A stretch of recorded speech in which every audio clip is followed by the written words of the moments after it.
I never believed in ghosts. I never believed in monsters, demons, or things lurking in the dark. But I do now. And if you're reading this, I need you to believe me before it's too late. It started when I moved into my grandfather's old house. He passed away last month, leaving behind a rundown property in a secluded part of the woods. I hadn't seen him in years, not since I was a kid, but I remembered visiting him once or twice. He was an odd man, always paranoid, always muttering under his breath about something in the house. As a child, I thought he was just senile. Now, I know better. The house was in worse condition than I expected. The floors creaked like brittle bones, the walls sagged with rot, and the entire place smelled like damp earth. My first night there, I barely slept. I kept hearing noises, knocking sounds from the basement, like something was tapping on the walls. At first, I brushed it off. Old houses settle, right? Pipes make noise. Wood contracts. It was normal, but it wasn't. On the third night, the knocking grew louder. It wasn't random anymore. It had a pattern. 3 knocks, then a pause. 2 knocks, then a pause, then 1. It almost felt like it was counting down. I should have left then. I should have packed my bags and driven away without looking back. But I was curious. And curiosity is a slow death. I grabbed a flashlight and made my way to the basement door. It was locked, but I found the key in my grandfather's desk drawer. The moment I opened the door, a wave of cold air rushed past me, carrying with it a strange, metallic scent, like rust and something sour. The stairs groaned under my weight as I descended. My flashlight flickered, barely illuminating the concrete walls.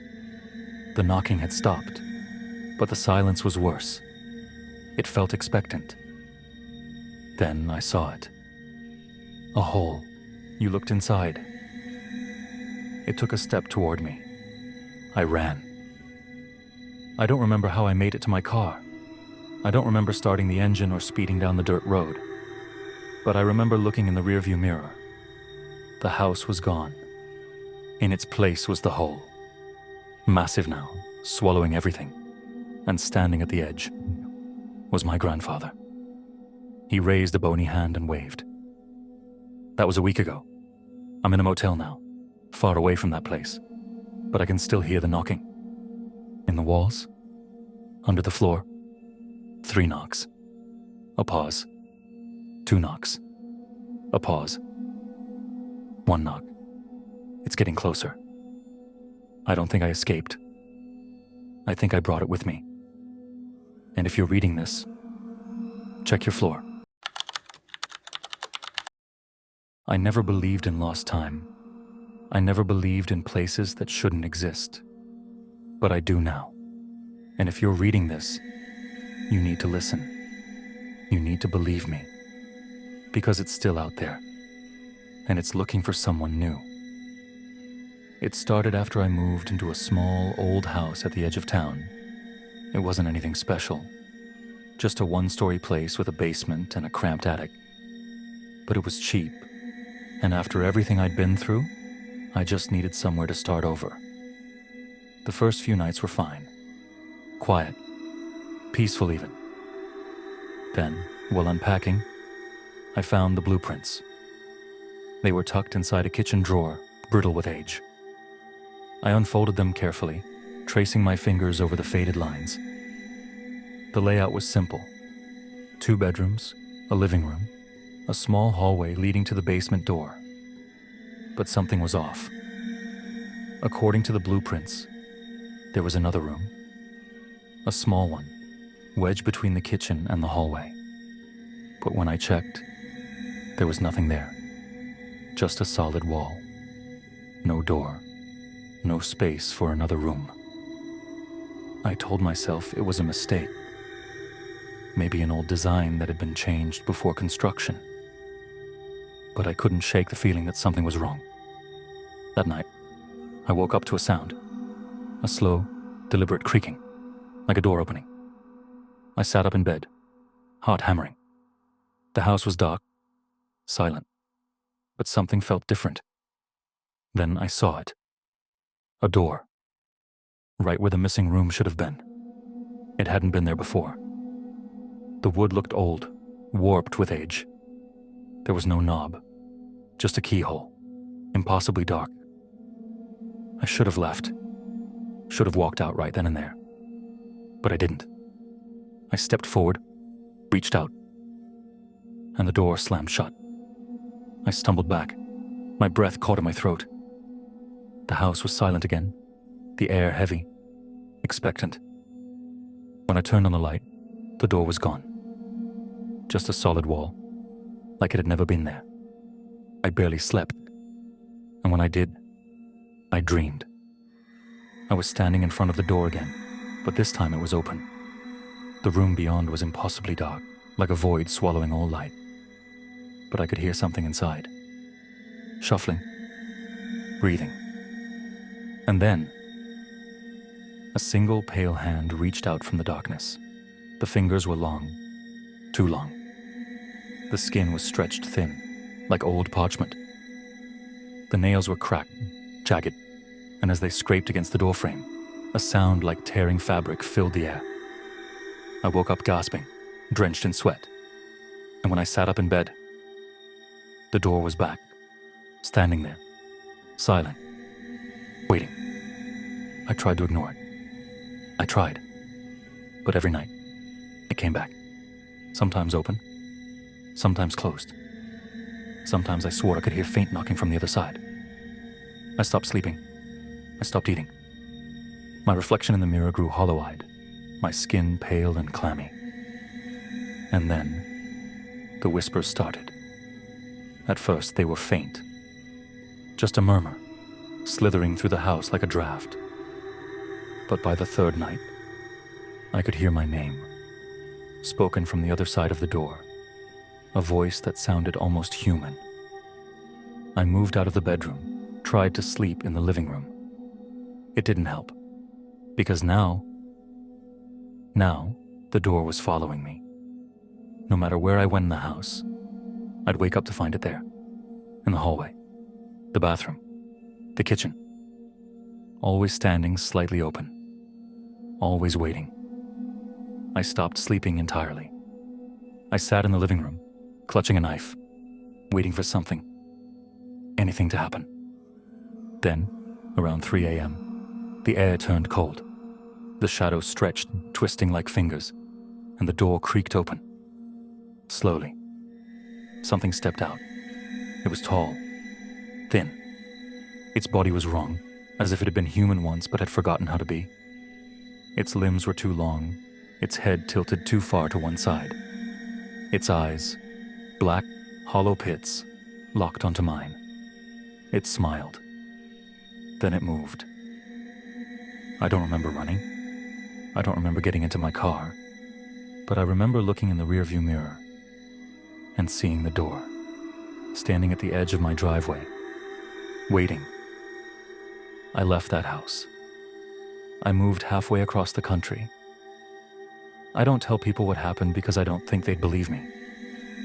But I know the truth. I see it sometimes, in my dreams.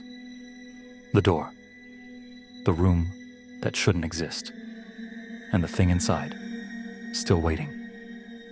If you ever move into an old house, check the blueprints. Check for missing rooms, because if you find one, it will find you. The Man in the Keyhole. I never believed in curses. I never believed in haunted objects, old superstitions, or things that follow you home. But I do now. And if you're reading this, I need you to understand. Some doors should never be opened. The hotel.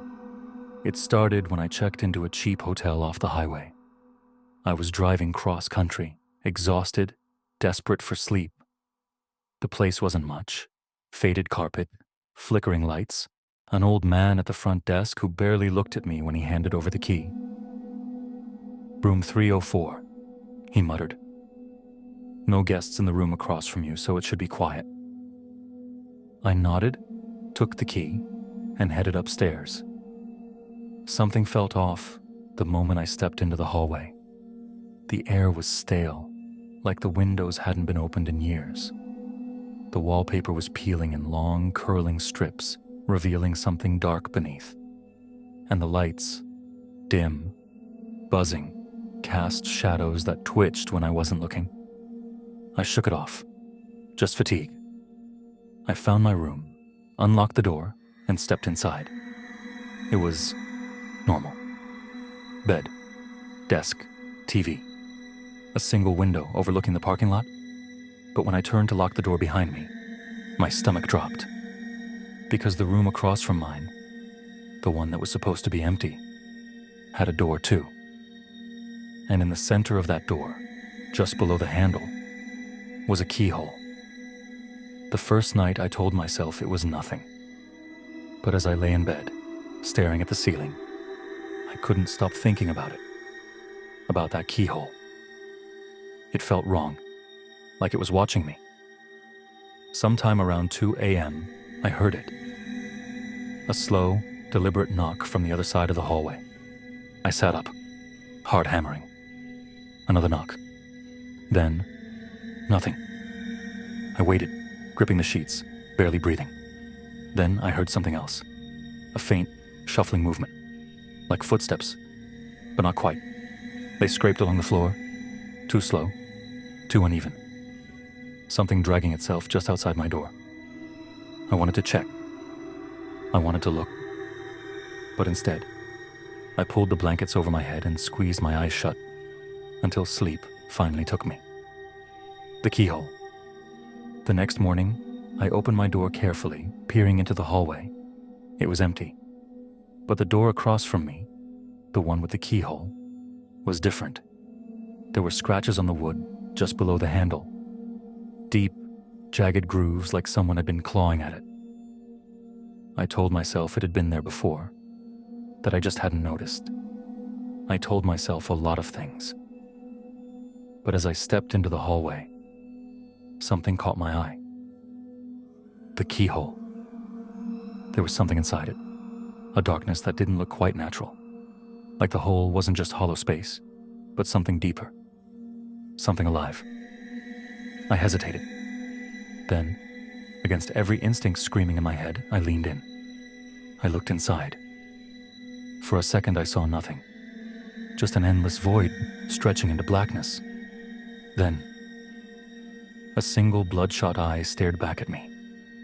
I stumbled backward, my pulse thundering in my ears. The door hadn't moved.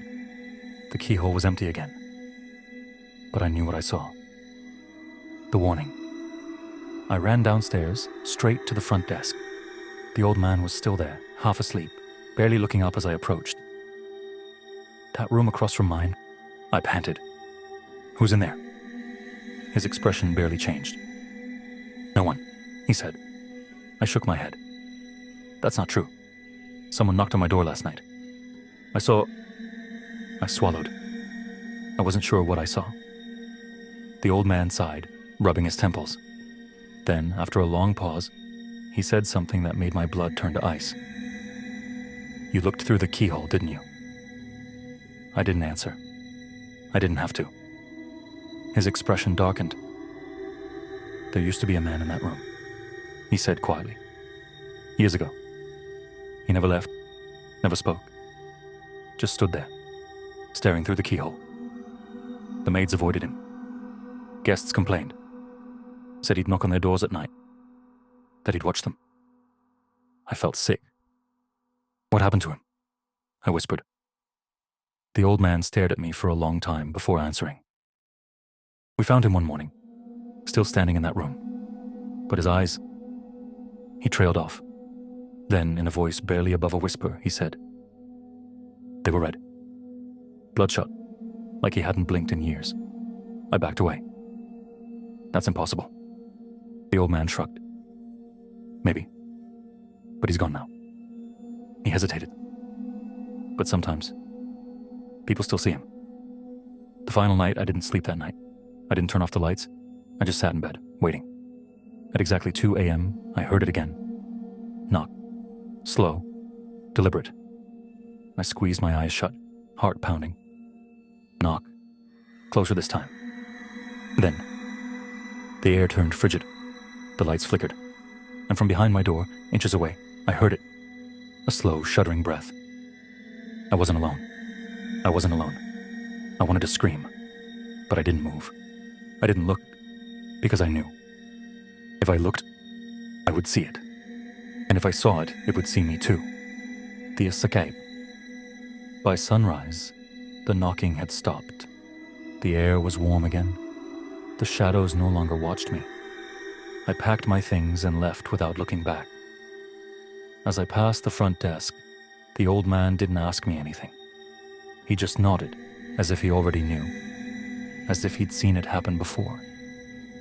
I drove for hours, putting as much distance between me and that place as possible. But I still see it, when I close my eyes, when I'm alone at night. The red eye, staring through the keyhole, watching, waiting. If you ever find yourself in an old hotel, if you ever hear knocking at your door at 2 a.m., whatever you do, don't look.